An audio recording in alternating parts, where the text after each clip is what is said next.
So last fall, we did a special project where we built a dugout canoe. We used Erik Vosteen for our consultant for that. Erik has built many a dugout canoe, and he really helped doing that. While we were doing this project, he was talking to me kind of off to the side about another kind of canoe, one that's hardly ever done, and that's a elm bark canoe. You've probably heard of birch bark canoes, they're very common, but there was a type of canoe that was described in the 17th and 18th century that was an elm bark canoe that was done all with one piece of bark. It's sort of a temporary canoe, a canoe that you would make in less than a day and that you could canoe right away, and maybe it would only last a week. So there are very few examples extant from historical records, but we have the written accounts of these. We want to try to build one of these canoes. I've got our friend Brandon Oswald with us. He's going to help us out with this project, and right now we're going to go talk to Erik Vosteen. So Erik, it's so good to see you. I really want to get in some more information. We talked a little bit about elm bark canoes way back last fall when we were working on the dugouts, and these primitive boats, I love them. I'm always, wanting to dig in and do them. So I'm really excited about this. It's one of those things that whenever I see references to this stuff, I really want to do it. There's some great references to elm bark canoes in like missionaries and different people interacting in right here in this area, Muncie, and just right in here where they're dealing with the Delawares. I'm so excited. Can we do it? That's the real question. Yes. I've been involved with maybe half a dozen elm bark canoes now, and a spruce bark canoe. I didn't build the spruce bark, but a friend did, and it's very doable. So what's the history of the elm bark canoe? Well, boy. At least the references that we have. Yeah, there's a lot of very early references to native people building them quickly on the spot to ford a river, to get from one place to another we'll call it an emergency, but let's just say you need a canoe and there isn't one on that lake, there isn't a dugout. And you're not going to spend 2 weeks making one. Exactly. You can strip a tree, and there are accounts of 2 to 3 people in an afternoon building one of these. So short term. Very short term, and then they don't last as long either. What about the most famous reference that we might be able to grasp? If I had to pick one, it'd be La Soleil's. Okay. La Soleil built an elm bark canoe, and Jim Woodruff actually published a paper on that. He discusses La Soleil's elm bark canoe at length. One that's really interesting to me that we just printed off here is this is a photograph of a model that was given to me by Larry Hedin that shows a model that he says was made by Kilsokwa, who was the granddaughter of Little Turtle. Okay. This one is more rude, and I'll call it rude and crude, but the design elements are genius. And the ones that I've built in the past have been really nice ones that like look a work of art. A work of art hanging on a wall, and we paddled them, don't get me wrong. But this is what I consider kind of the soul of the elm bark canoe. It's a quick craft that you can make expediently and get your stuff across a river, so to speak, if you need to get across a river. I think if it's up to me, I would say that's what I would go for. Okay, I would model after this. Basically, you have a thwart or two, a few ribs, and end clamps out of hickory, if we can find it, and then your gunnels, and that's more what can we find that's straight and long enough. It's not doing any extreme bending to get around the gunnels, so we have a little more leeway with our materials, what species we'll use there. So this sounds kind of easy, right? They did it in a hurry, right? I wouldn't say that. Okay. I wouldn't say it's easy. It's kind of like a plumbing system in a house is simple, but if you don't do it right, it won't work. Right. And there are some straightforward risks involved. Number one, the trees are rare. Let me rephrase that. The tree isn't necessarily rare. Elms tend to die as they hit the 12 to 14 inch range. Right. Once they make it beyond that, they often grow fairly big. However, they have a limited life. Right. So, and we don't want to peel one that's just at that point where it might make it to that big. So we need a tree that's at the end of its life cycle and that has at least 12 feet of clear bark and that is at least this big around. I know where one is right now. Okay. Unfortunately, I knew where 3 were, and 2 of them died in the last year. So that's how on the cusp we are on this size of tree. The one that I have is a good, it meets all of the criteria, but I see some blemishes, and I see some indicators that it might be getting ready to die. Okay. So there's a risk there, and it's not. The other thing is, it's not cheap. Somebody who has an elm this size, they aren't typically going to sell them very cheaply, so we may have to pay a landowner a pretty good chunk of change to get one. Okay. And once we start, there's no way to know on this tree, unless it's clearly dead and the bark is falling off. Sure. There's no way to know ahead of time, and occasionally you go to peel an elm and it either won't peel or it's started to die, and once it's started to die too far, it can't be peeled. The bark sticks to the tree.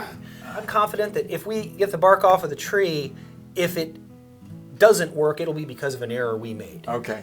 But it's the bark, if you put too much pressure on it in the wrong place, you can split out and then you have a big hole in your canoe.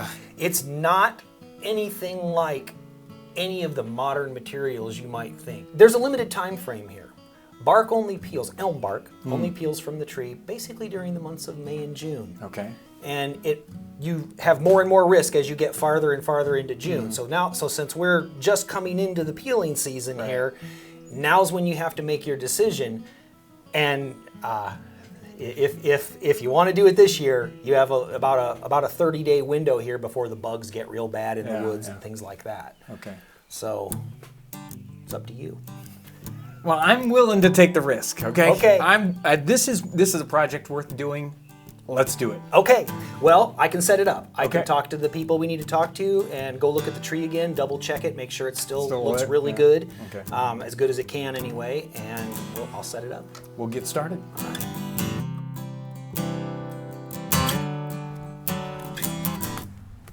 I think this might be our tree.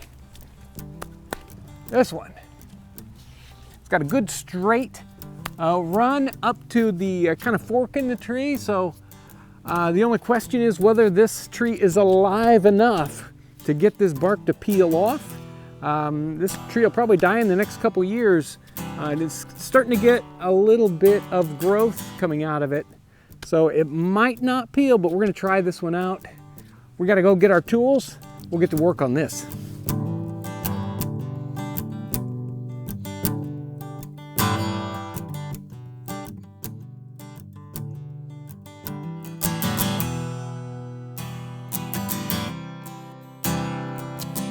So here are the tools. I've got the ladder already down here. We've got a mallet that we'll need.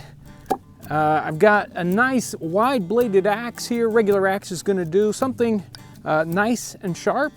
Got a little bit of rope in case we have some problems or we wanna keep this kind of under control. And here's one of the most important tools. We've got a spud.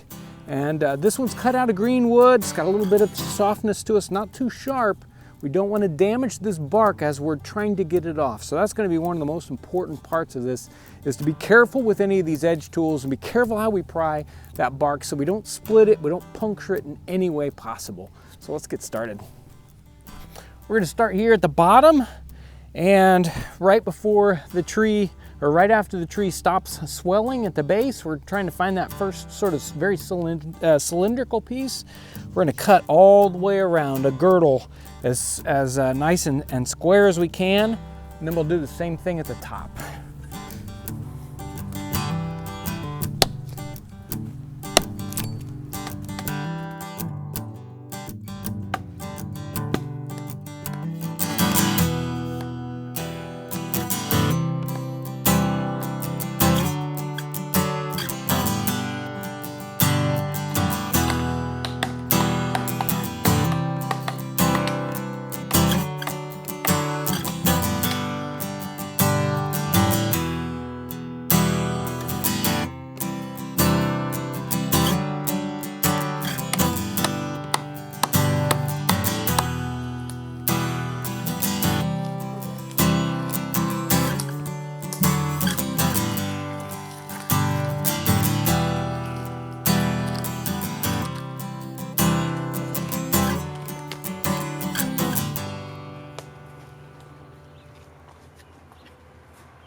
Okay, there we go.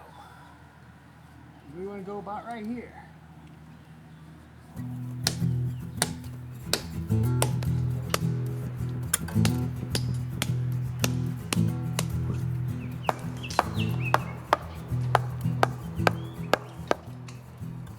So we've split the bark here all the way down to the tree itself, all the way past the bark. We want to make sure the cut is totally complete. We don't want any little fibers connecting. So the bottom's cut. We went up about 12 feet, and that's cut all the way around, again girdled all the way down to the flesh of the wood, past the bark. And now we put a line on this so we get a nice straight cut up the tree. So we got this line stretched here, and we're going to take an axe and put it right on that line, line it up as straight as we can. And he's going to come in with that mallet. Go ahead. And we want to drive all the way through.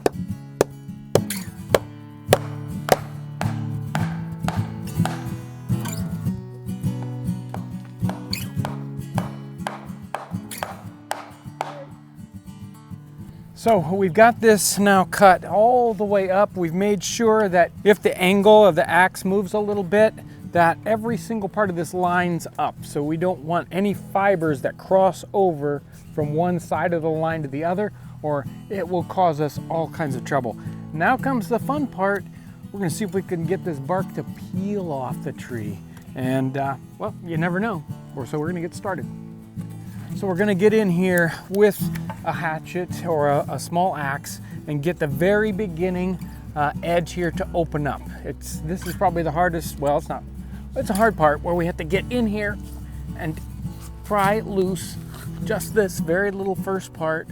And now we can very gently start to pry this first little section. We don't need to peel very far here as we begin, but we're gonna start to peel up our bark and move up the tree just a little bit, peeling it as we go and making sure that if there's a little crossover spot, it doesn't rip across our bark here.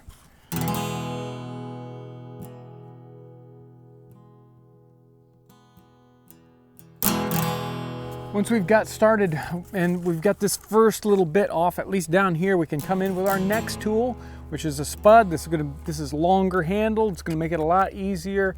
And we can get in here with that. Now that we've opened it up, and we're gonna use that.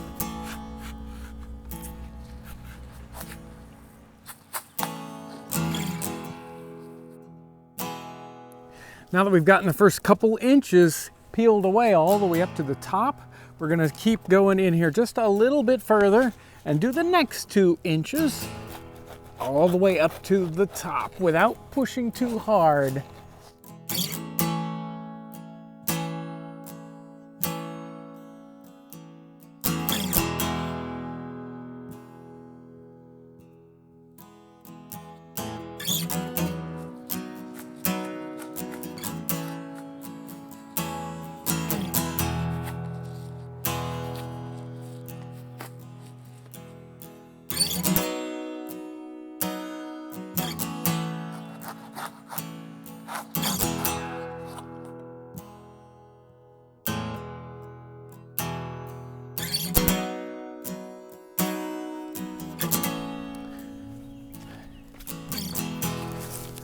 Well, this is tough. It is hard, probably harder than I thought it was going to be. That bark does not come off easy at all. Every time we stick that spud in there and, torque on it, boy, your heart's in your throat, It could rip, it could tear, you could burst through and ruin that piece of bark, and then, all your work is lost. It's a scary proposition, working on this expensive piece of bark and all the time we've got invested. So, but so far so good. We haven't had any real damage sections, so we're just gonna keep pushing through and careful, and just keep going.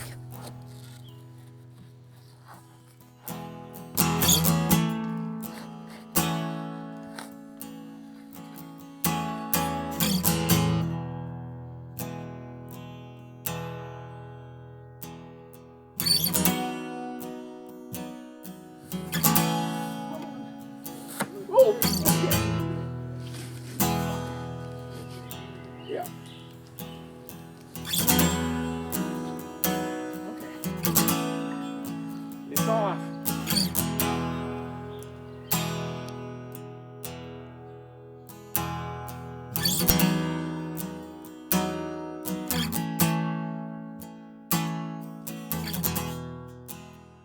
We did it. We got it off the tree. This sheet of bark was heavy, probably about 100 pounds. It was sticky here and there. It was difficult to get off, but you know, once you get almost all the way, it just sort of pops and the whole thing comes off. And then you have the challenge of getting it down on the ground without breaking it. We did it. It's all in one piece, no big rips. Looks really good. Now comes the challenge of moving it to the construction location. Make sure to watch our next episode for that. And if you're interested in more canoe, check this out.